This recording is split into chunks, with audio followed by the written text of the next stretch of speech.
ஒரு சுவையான lunch box ரெசிபியான egg rice எப்படி செய்யலான்னு பார்க்கலாம். வாங்க வீடியோக்குள்ளே போகலாம். ஒரு பேன் எடுத்துக்கோங்க, எண்ணெய் ஆட் பண்ணிக்கோங்க. ஃபஸ்ட்டு கரம் மசாலா ஆட் பண்ணுங்கள்.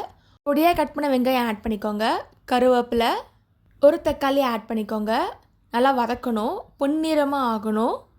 நெக்ஸ்ட்டு பொடியாக கட் பண்ண கொத்தமல்லி, புதினாவை ஆட் பண்ணிக்கோங்க.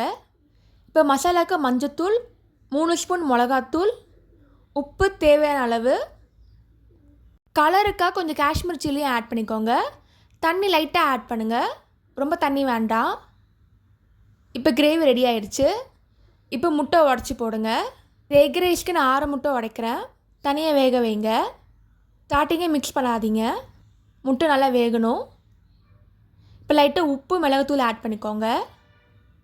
இந்த மாதிரி கலரிட்டே இருங்க. இப்போ வெந்துடுச்சு. இப்போ மிக்ஸ் பண்ணிக்கலாம். ஃபைனலாக வேக வச்ச அரிசி எடுத்துக்கோங்க.